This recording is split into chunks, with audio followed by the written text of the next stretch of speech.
Good Voch Raboisai. Mordechai. Like that? Avi, we're good? Okay. Welcome all the guests. I see Reb Avrum Schwartz's brother from Manchester is in the house. Yishkoyach, Shalom Aleichem. He told me in the airport he's going to come. Very nice. Reb Avrum Schwartz, one of the Mr. 2 on Zoom. Rabbi Guttman from Baltimore. What's your first name? Binyamin. Similar tie. Interesting. Let's see. Very, wow. Same kind of. Same pattern. Let's see. No, different company. Ganovim. They stole it from mine. Shalom Aleichem Tzaddik. I'm not gonna. Who else do we have here? I saw some new faces. Oh, Shalom Aleichem. What's your name? Yosef Newman.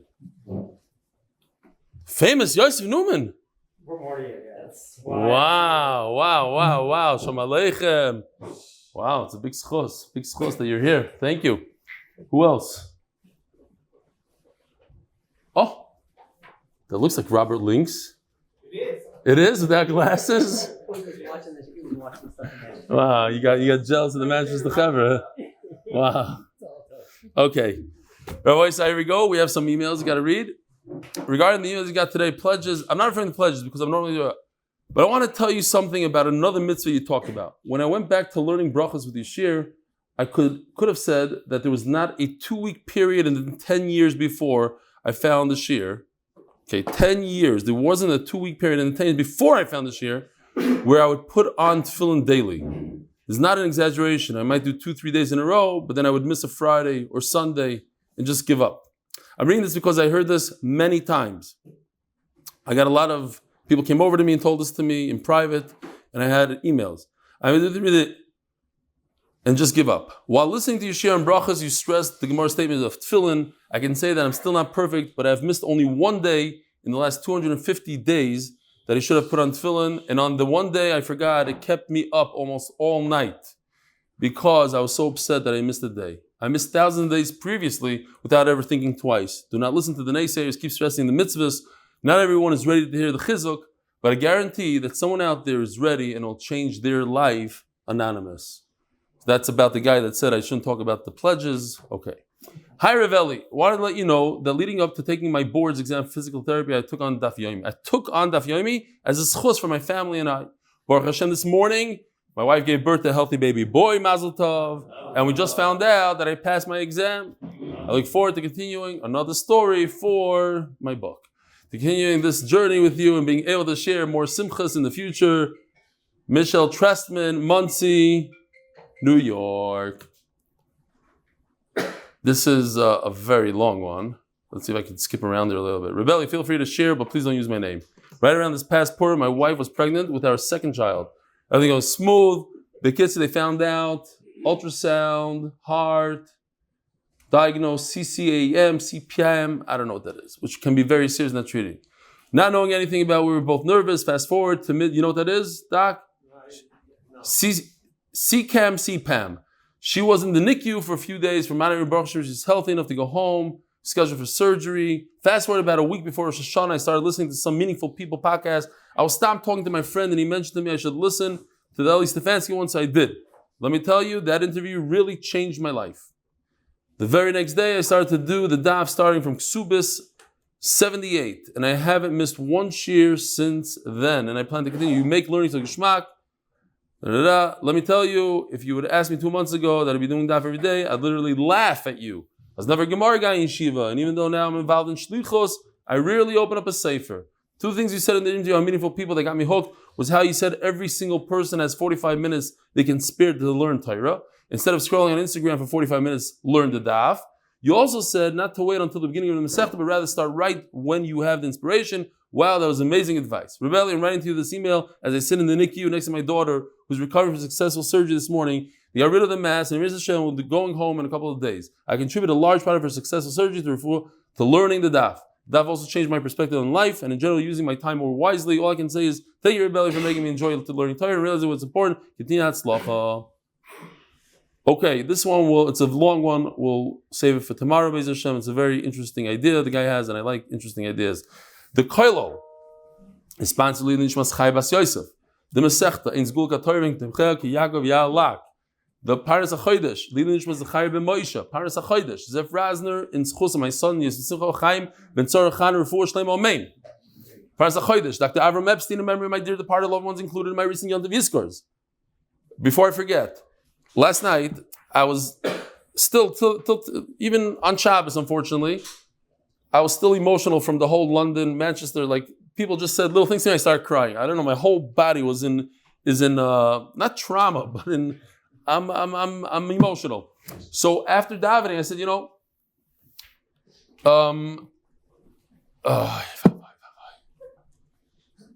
what's the Rabbi Steinhardt. I want to remember the name by myself. Started to ask me for the email that I read yesterday. This is an emotional email. Says, I want to go to his house. I want to see him read it. So I knock on his door. Of course, it's way past Kiddush and everything else. You're talking about, after all the schmoozing that goes on. He's ready by like the first course, and he's holding the email in his hand. He's about to read it. I said, came just in time. He read it. And as he's reading it, I realized that I know who it is. It's a guy that comes to me a lot, and Shabsai's brother that wrote the email. It's a gewaldige email. His family is very moved by the email, touched by the email, and it's going into a book already. It's part of a book. All right, to be whatever. Nachman's book. Binyamin Guttman, as a zchus for my children, hatzlacha and Parnassa, and for finishing Kesubos. Binyamin Guttman, as a zchus for my children, hatzlacha and Parnassa, yizkors. And for finishing Kesubos, he finished Kesubos. And Mordechai Sapaznik, you see, I'm not putting one and one together. Says the name, David Cohen, because it's Cohen's. I didn't even pay attention. Cohen, another Cohen. Yeah, David Cohen. And I met your father in, Mordechai Sapaznik, his Shabsai Cohen, by the way, who flew in special for the Siyum in Manchester. And he tells his parents he came in special for them, but we know the truth. Mordechai Sapaznik, L'zich Nishmas, my great-grandmother, Miss Rivka Sapaznik, Rivka, Shein Bas, Reb Yisrael, Ariel Shalom. Why did you fly in Shabsai? Hakors Atoiv into Manchester. Was it not worth it? It was unbelievably inspiring. It's not shy. Hakors Atoiv. May she be a message for my sister Shane, who carries the name for the whole Mishpacha and Klal Yisrael. Here we go. Today is Daf Yud Aleph. We're holding by brand new Mishnah. So we're going to be learning about this concept called hatfasa. Very simple. It's a fancy word for a simple idea. It means this is like this. You link it, you associate it. I don't like any of those words. I like the simple. This is like that. I don't know how you say that in English, but this loaf of bread should be like that. Carbon like that, whatever it is. It's hatfasa. That also works with a neder. Says, now I just want to be magdim to confuse everybody. Why not? Most of what we're going to be learning right now today is going to be on this little Mishnah. Amud Aleph goes pretty quickly. Amud Beis, not that bad. But it's mostly over here. And I don't expect anybody to remember this, but we'll just throw it out there. Why not? If somebody's matpis, he says this should be like that, and he's looking at a loaf of bread that's chulin. And he says, my loaf of bread should be like that, chulin, that loaf of bread. Chulin means anything that you're allowed to eat versus kachim, karbanas, and things like that you can't eat. I missed you. We'll get to you a different time. You're all, you forgot about, okay. What's your name, Tzadik? Yisrael Sheriff from? Originally South Africa. You sound like an American name. 30 years. Here in Ramat Shemesh. Welcome. Okay. Fine. So again, he takes this item and says it should be like this item. The problem is this item is just regular pizza, it's nothing. Anybody could eat it. So we mean this should be like this. We're trying to say that this is an osir. It's a neder. I'm trying to make this loaf of bread that I have in my hand osir like this. Now, the only way it will become asur is if you add a lamed. See?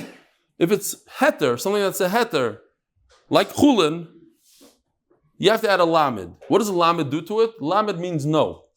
Loi. La chulin. It's a not chulin. So what is it yet? What is it? So we all learned in yeshiva, we do the daf. If it's not chulin, then the opposite of chulin is a carbon, something that you can't eat. So he's playing games over here. He's doing a little bit of he's not talking clearly. Well, that's the whole Masechta. If somebody spoke like it says in the Torah, then we wouldn't have a Masechta. The whole Masechta is about what if somebody said it a little interestingly. So again, if he's saying that his loaf of bread should be matbis, it should be like that other loaf of bread, and he's calling it, and that other loaf of bread is 100% good, the only way he can make it also is he says, it's not like that loaf of bread. La chulin. It's not. Okay, so it's confusing. I understand. Now, if he's looking at something, a loaf of bread, that's a carbon, it's a mincha, it's a carbon, so it's inherently asa right now, so he's doing everything great. He says, my loaf of bread is, then he has to stick in a kaf, like. It's like this lamb, like this keves, like this bread, like this lechem, ke lechem. But if he looks at something that's osur, that there's another isser that came on it, not a carbon. A kachim is something that I made with a neder. I made this animal hegdish with a neder. I said it should be a carbon. That's a neder. I took this loaf of bread, I made it hegdish with my mouth. But what if something becomes osur not with my mouth, not with a neder? It becomes osur by itself, like pigul, like noisar. These are things in kachim where somebody has a wrong thought as he's shechting the animal. He thinks to himself he's going to eat it in 4 days. A carbon can only eat a day, 2 days. And he thinks he's going to eat in 4 days. He's mafagal it, he made it osur. So now he doesn't have to say anything. If he says, my loaf of bread is like this carbon that became pigul, it became noisar. Noisar is, he left it after the allotted time. After the 2 days he's able to eat it, he left it over. Left over in the refrigerator, it becomes noisar. So now he looks at his loaf of bread and he says, my loaf of bread, like that pigul. He doesn't have to add a chaf, he doesn't have to add a lamed, he doesn't have to do anything. Because pigul is asur. It's inherently asur, you don't have to add anything. So that's basically what we're learning here. He didn't pigul the first time, it was just a claim that was doing the pigul. Yeah, only Chaim could be mifagel, really. He does it during the avoid. It is pigul already. He's looking at a piece of meat that's already pigul by a Chaim in the Beis HaMikdash. He says, my bread should be like that piece of pigul. So he doesn't have to kip pigul, he says pigul. It's enough. This bread should be like that. He's standing next to the piece. They threw it in the garden, whatever they did, they took it out. He's looking at it. Yeah, the pigul is done by the Chaim. The noiser could be done just by not eating it. Huh? Can the Zara also say? Yes. So he could do the pigul also. Yeah, he could. Says the Gemara. Says the Mishnah. Ha'omer la chulin sho'oichel. La, the lamed la means not. And we're talking about a piece of chulin. Chulin is something that's mutter to eat. So he has to add the word not. Sho'oichel, in other words. So let's take a look at this. Here's the word. Chulin means loy chulin, it's not chulin. Meaning, what's not chulin? A carbon. And then we understand on our own. If it's michlal lavat hashemein, sho'oichel. Basically, maybe we don't have to come on to it right this second. But if I eat it, it's like I'm eating a carbon. Okay? Michlal lavat hashemein means, he said, not chulin, meaning, I'm going to extrapolate from that and say it means he's talking about a carbon. Not a chulin means yes, a carbon. Okay? Very interesting. The Mishnah Berurah, the Chaim says that when you're saying Zochreinu l'chaim, you have to be very, very careful to say it with a shva. L'chaim. Not l'chaim with a patach, because l'chaim means not to live. We just said. L'chulin means not chulin. So l'chaim means not to live. Hashem, don't let me live. That's a terrible thing to say in a Seres Yemei Tshuva. So he says, be very careful not to confuse the shva, the two dots, with a patach. We'll get to that soon. In the Gemara, I want to show you something else very, very interesting. And he says, loy kosher. Loy kosher. What does loy kosher mean? If I asked anybody in this room, what is loy kosher? The first word that probably would come to mind is P-I-G. Dovarach. Now, if a person says a neder, and this we learned in the beginning of Sefta, I don't expect anybody to remember it, but in case somebody remembers, it'll be very nice. If somebody says, I want this loaf of bread to be like Doveracher, like a P-I-G, like treif. Does the neder work? No. Why not? Because it was usher from day one. It's not a neder. It has to be an object that became usher through somebody's mouth. P-I-G was born usher. Okay, great. So everybody remember that. So I ask you a question. It's the Ran's question. When a person says loy kosher, he's referring to something that's usher, like a neder. And Memela, it's usher. He made a neder. But why? Ask the Ran why. Maybe he meant to a pig. Loy kosher, treif. Why do we translate his words to something that's usher through a neder, where the typical meaning would mean something that's treif? Says the Ran here on the screen, Stam Nedarim lahachmir. This is a side that he says a number of times on this Amud, on this Daf, to explain a few things in the Mishnah. When we could use a neder, we could say he meant P-I-G, which is not a neder. Or he meant something that's usher through his mouth, which is a neder. I'm going to take it is a neder, because I want to be machmir when a person makes a neder. Okay, fine. V'loi dechei. Dechei is also not kosher. Tahar. Now, just to confuse everybody, you have to stick in the word loy. The Ran says we're just in a flow here. We're saying loy kosher, loy dechei, tahar. You're supposed to get it by yourself that it means loy tahar. Okay, fine. Again, it's nedarim. The lashon is a little bit shver. Ki Yerushalayim. Oh, sorry. Oh, I jumped. Tar vitame. In other words, loy tahar. I want my bread to be not tahar. In other words, not mutter. Can't eat it. Or I want it to be tame, something I can't eat. It's a good neder. I can't eat my loaf of bread. Noisar. I want it to be like a korban that was supposed to be eaten a day and a night or 2 days and a night, and he left it over 3 days. It's left over. Asr to eat. So my loaf of bread becomes asr. Again, over here, we said before, he doesn't have to add a lamed. He doesn't have to add a chaf. It's not kin noisar. It's plain, simple 4 letters. Noisar. Upigol, and he says the word pigol, again, he adds the person shechting the korban, or doing the hatzlacha, or the zrika, or the kabbalah. One of the 4 avodas he has in his mind to mess up the guy that brought the korban. Stam, he wants to be mean to him. He hates the guy. So he thinks in his mind, I am doing this on condition that I'm going to eat this in 4 days from now. I'm doing this on condition that I'm going to eat it outside of the Beis HaMikdash. Either the place or the time. He messes up the time in his head. That ruins the korban on the spot. And another individual comes along. There's a big sign that says, it's in the animal. This $1,000 animal is worthless. It's a piece of pigul. So the guy comes along and says, my loaf of bread should be like that animal lying on the ground. Pigul, it becomes Aser's loaf of bread. Aser. Ki'imra. Ki'imra means like a korban. Now let me ask you a question. Imra means a sheep.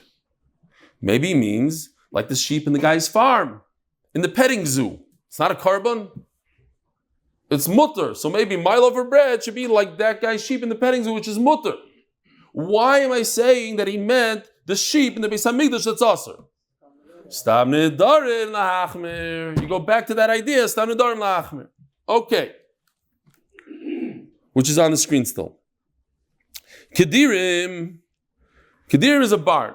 Take a look at this. Beautiful picture from Yuma, from the Kol HaLashon. This is in the Beis HaMikdash.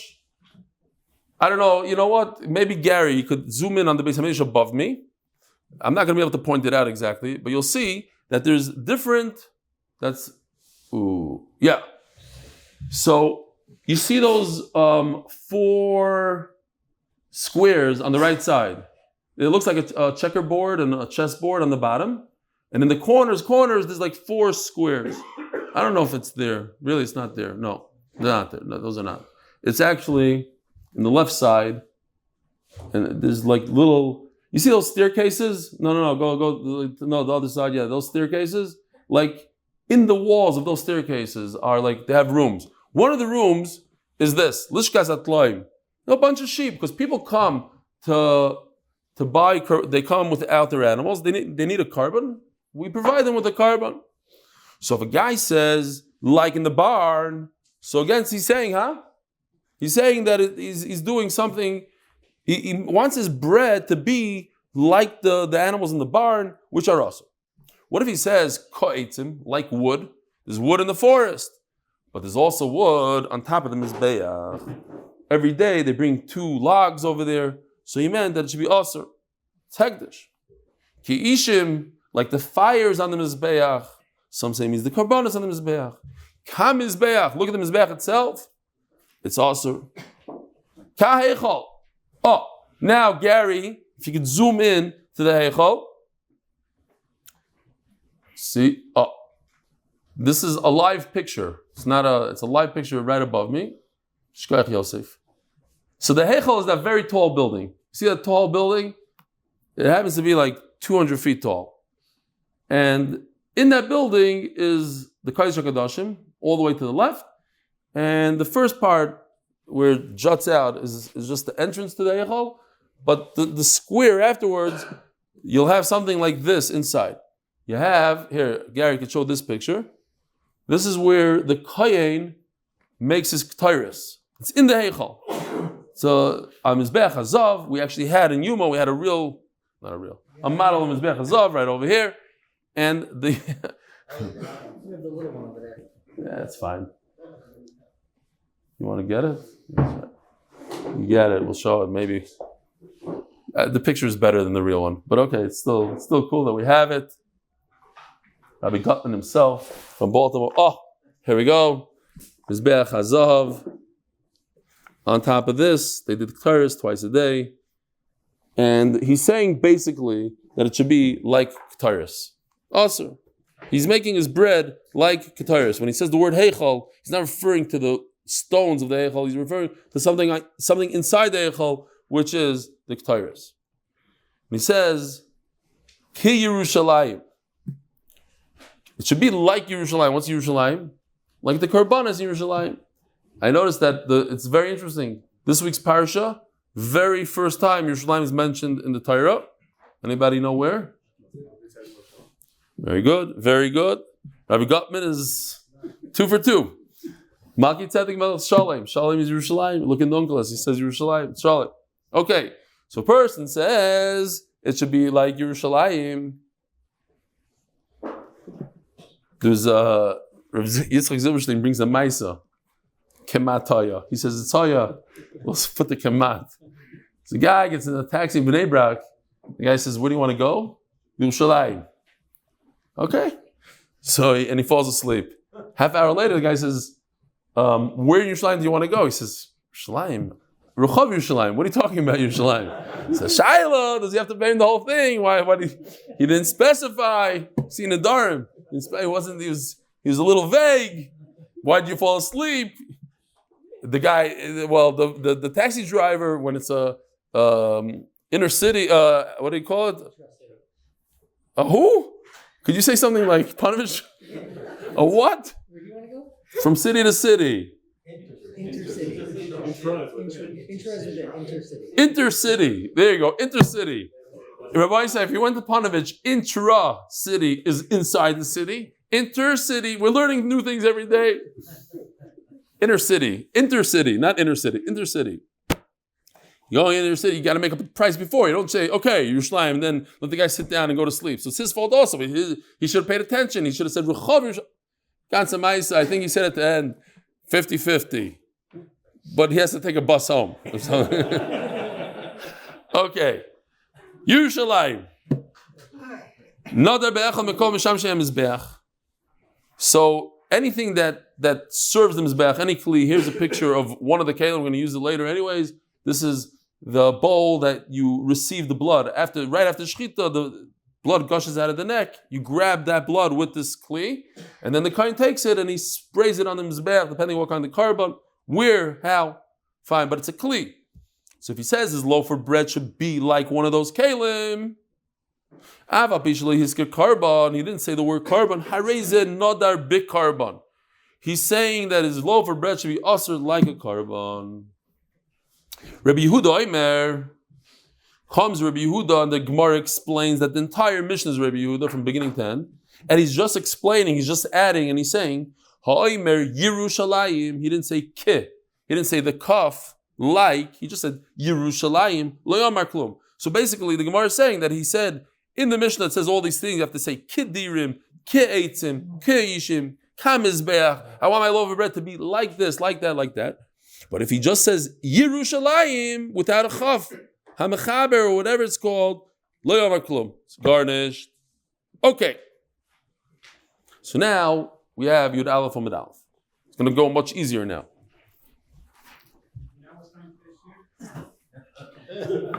By the way, Gershon, seriously, just I know there's a conversation for later, not in front of everybody, but because Shabbos is so early, it gives me much less time to prepare for Shiur. So I need more time once it's Shabbos, not less time. Sabrua. It makes no sense. Makes no sense. Listen, if you want it to make sense, the only eights I have for you is to start doing the daf start. Your brain will start, chopping these kind of things. Bava Basra. Savrua Mailachulin. He's coming on. Bava Basra, I'm waiting. Can't wait. Savrua Mailachulin. He's taking my advice. Start that day they have inspiration. His inspiration is in Bava Basra. It didn't happen yet. Savrua Mailachulin, right, Gary? Mailachulin. So, the Gemara, this word also, it's again, Nedarim. So this word doesn't apply in all of Shas. It basically, Savrua means we thought.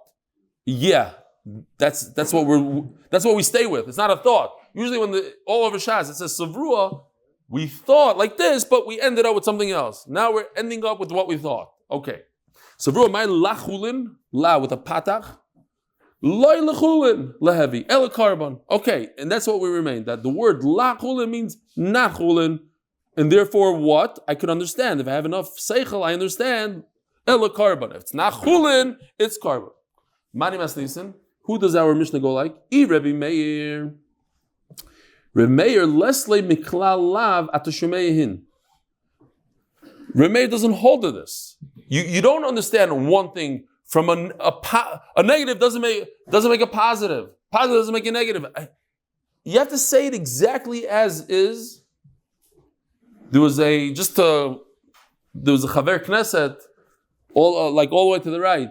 He screamed out once in the Knesset. He said, "Half of you guys are a bunch of donkeys. You're chamorim. Half of you are chamorim." So the Yosef Rosh Knesset, how do you say that in English? I have no idea. The guy in charge. He said, "Apologize right now." The Ganenet. The Ganenet. The nursery teacher. She says, "Apologize right now." She said, "Okay. Half of you are not donkeys." Okay, so Michlal Lav Atashimein. Rameir holds it. That was a good apology. He didn't insult anybody. He said, half of you are not donkeys. The other half, I didn't say what you are. You want to figure it out yourself? Great. Not. This nan. Rameir Oimer Chol Tnai She'enoi Ketnai B'nei Gadu B'nei Ruven Einoi Tnai. Because in the Torah, I didn't have time on Shabbos today to do. I have a lot of charts here without this. We did it already recently. The Tnai B'nei Gad B'nei Ruven, B'nei Gad and B'nei Ruven, they didn't want to go into Eretz Yisrael. They wanted to remain. Beva Yarden, it was lush over there. It was great for their animals. And they said they begged Moshe Rabbeinu that they should take their chelik over there. So he said, "Okay, fine. If you go to war with Klal Yisrael, then you'll get your Beva Yarden." And then he continues, "And if not, you won't get." So there's double. There's the positive and the negative. Why is there a positive? Why is there a negative? You see, says Rameir, they wouldn't understand otherwise. If you say, if you go to war, you'll get it. And if I don't go, I don't know. I don't know what will happen. So the Torah had to repeat itself. You don't say, Michlal Lav Atashimein. So our Mishnah cannot go according to Reb Meir because our Mishnah says it's not chulin. What he meant to say is, it is a carbon. Now, I got to tell you this. This is a beautiful thing. I saw it in a few places already. Zilberstein brings it down. It's in the back of the Masifta if you want to look at it. And he says like this. We say that on Rosh Hashanah, there's 3 Sfarim for the Tzadikim, the Rishonim, and the Beinanim. And one of the Piyutim we say, it says the 3 Sfarim, the Minukadim. I forgot who, he brings from a Chashav, I forgot who it is. So he says like this. The Tzadikim, we ask Minukadim, what does the Piyut mean? Minukadim, should have Nikud. If you just read it, you fly by. What is Minukadim? How could a Sefer have Nikud and not Nikud? This is very simple. Based on this Gemara, the Tzadikim is going to be a Shva. It's going to have Nikudas of a Shva. And the Rishayim are going to have the Nikuda of a Lamed. It's going to say, Loi L'chaim. And for the Tzadikim here, show the chart. And for the Tzadikim, it's going to say, L'chaim. You should go L'chaim. What about the Beinanim? So comes another Chashav Sefer and says, beautiful. That's why we say, Elokah de Meir Aneni. It's Geshmak Vart. It's a little Chassidish. Elokah de Meir Aneni. So, what does that mean? Who's Meir? Elokah de Meir. Rebbe Meir, the famous Rebbe Meir of the Mishnah, is Elokah de Meir Aneni. He used to say it about himself.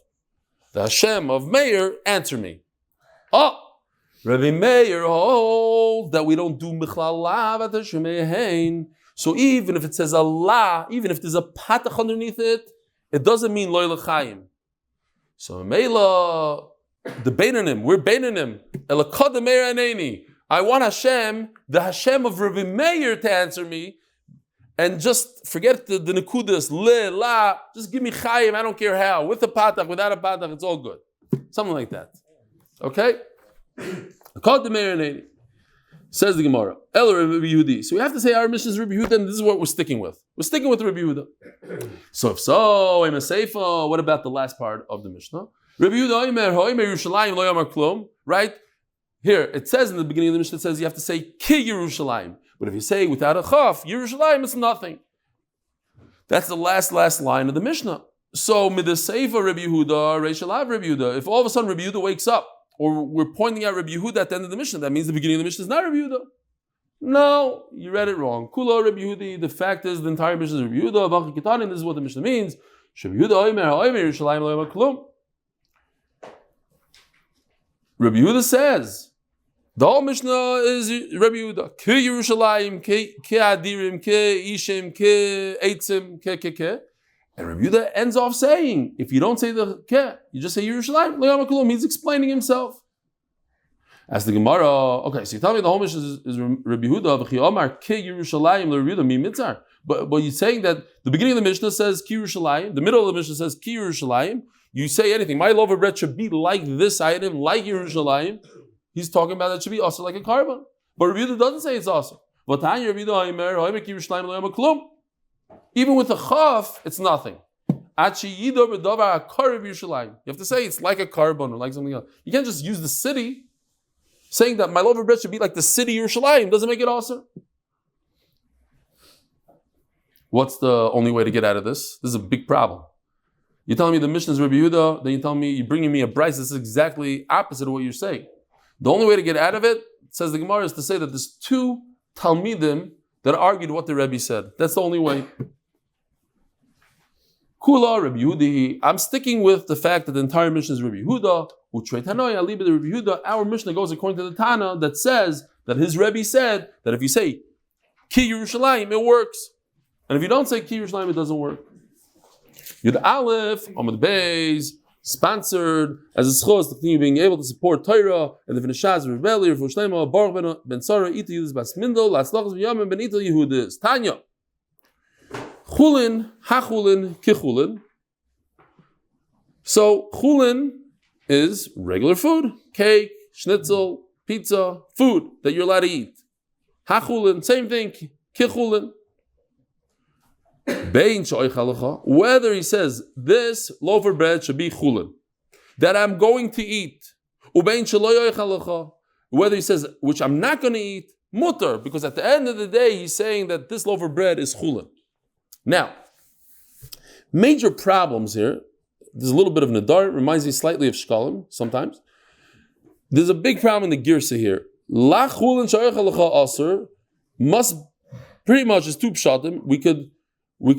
There's another pshat that changes the wording a little bit, but we could just take these four words out. La chulin shayach halacha aser. So la chulin. What does la chulin mean? La chulin means not chulin.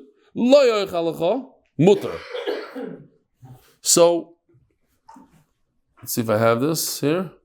Right. So la chulin means not chulin. But he says basically it means likarbon. Lo yoyach halacha. So if you say la, so the lamed means it should be like a carbon, it's aser, it's a problem. We'll see in a second. La chulin lo yoyach halach mutter. If he says lo yoyach halach, then it's mutter. Says Gemara Reisha Mani. It's a little shver, this thing here. Let's see how we do it. Reisha Mani. Who does this go according to? Rebbe Meiri. The less le mechlal lavet shemein. So that we established before. Rebbe Meir doesn't learn from the negative, the positive. So we have to read it as is. Amos Seifa. Lachulin lo yoyach halacha mutar. So what do we do with lachulin lo yoyach halacha? It's mutar. Vatnan la korban lo yoyach halacha.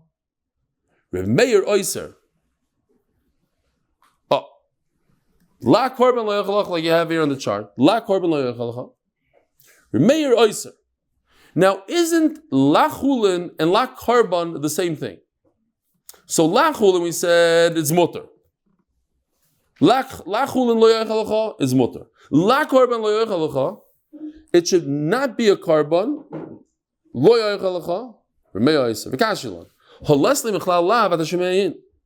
So why is it also? If we're not going to do the negative, not a carbon, not to eat, it should not be a carbon, but I won't eat, meaning if it's a double negative, exactly.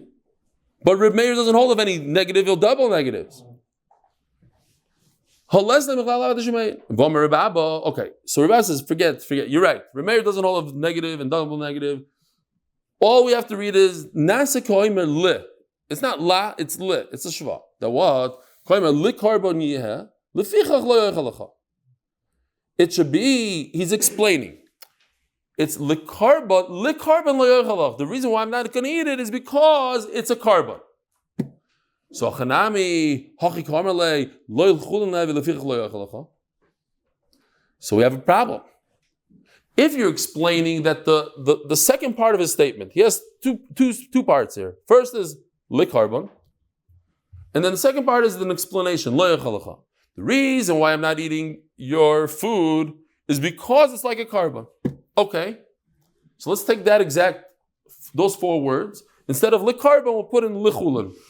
The reason why I'm not eating your chulin is because it's chulin. It makes no sense. L'chulin lo yoyach halacha. I'm explaining to you why I'm not eating it. I'm not eating it because it's chulin. Chulin you're allowed to eat.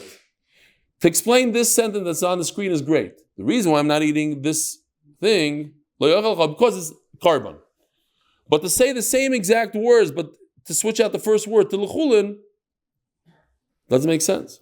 Says the Gemara. Are you using lit and la interchangeably right now? Now we are. Now this second, Reb Abba says we have to interchange it. We have to say there's no difference between a la and a li, or we read it li because we're going in Reb Meir, and Reb Meir doesn't have double negatives. So the only way to explain it is that it's not a double negative. We're not trying to understand something from the sentence. It is the sentence. The sentence is, why is this a carbon? Why am I not eating it? The second part, lo yoyach halacha, because it's a carbon. It's not, we're not darshaning, we're not inferring something from the sentence. The sentence is the explanation. Lo yoyach halacha, I'm not eating it because it's a carbon. Says the Gemara. He holds like Reb Meir in one thing, that you don't do mechlal lavet hashmein. Upalgal bechada. So like I will say bechada lesle mechlal lavet hashmein. Bikarbon. That when you say likarbon, that's what it means. But lechulin, it's mutter. Rav Ashi Omar, hod Omar lechulin, v'ha the Omar loy lechulin. The mashma loy lehevi chulin ella kikarbon. So Rashi holds. I'm saying this is interesting sugyas. We're getting to the new sugya in a second. Rashi holds when he said lichulin, and the other cases he said loy lichulin. It's not interchangeable. It's li with the shva, or did he say la with the patach? So in the one case he said li chulin, and the other case he said la chulin, which is mashma that it should be a carbon, like we said originally. That's how he answers the difference between the two statements. One is with a shva, one is without a shva. One is with a patach.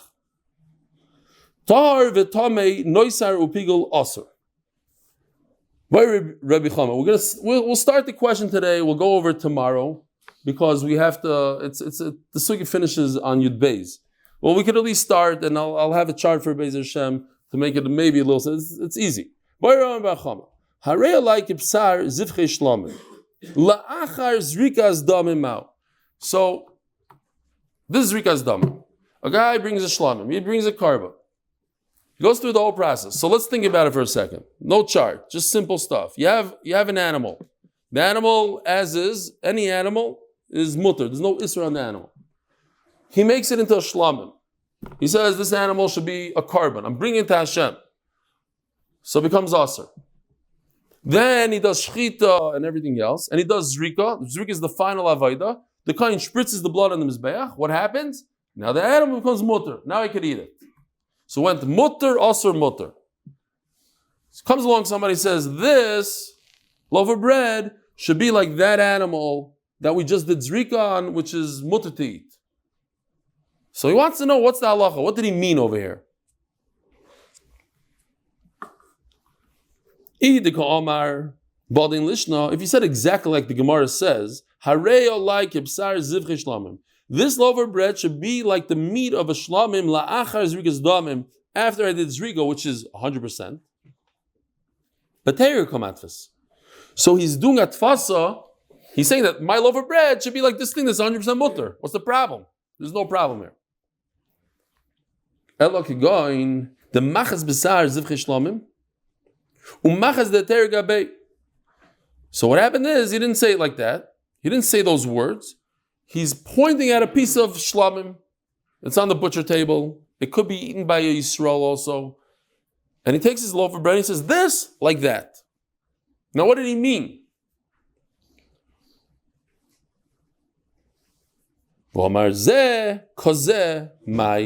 This loaf of bread should be like that piece of meat on the table.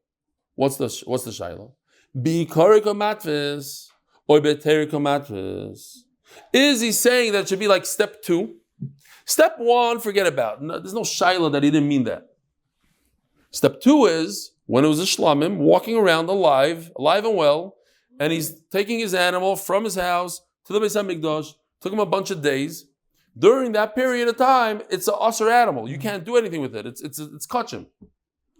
So when he took his piece of bread and he looked at the dead animal that already had zrika, did he mean it should be like right now today? Right now today it's mutter. Or he meant, and that would mean nothing, right? Why would a person say his loaf of bread should be like a piece of meat that's mutter to eat? He's not doing any, he's not saying that's us, he's saying it's mutter. Perhaps he meant it should be like yesterday. Just a few hours ago was aser. So my loaf of bread should be like that. That's Rami Bar Chama's question. In all these cases, do we ever ask the guy what he meant? No, we never ask him because it doesn't matter. Because it has to be what's the lashon in the pasuk? Svasai, what is it? Yeah, but it's better than that. It says in the pasuk, huh? No, but in a nether it says like your. No, it's Fasayim. Maybe it's Moses Vasecha. Moses Vasecha. Maybe it's Motesi. I thought it's different, but okay. But anyways, it says we go by his mouth. We don't care about what his machshava was. It doesn't matter. That doesn't matter to us. How do we touch up his words that came out of his mouth? That's it. Okay, fine. Toshma, Noiser Pigul, and maybe we'll stop over here. Rabbi Sai, have a gewaldige week.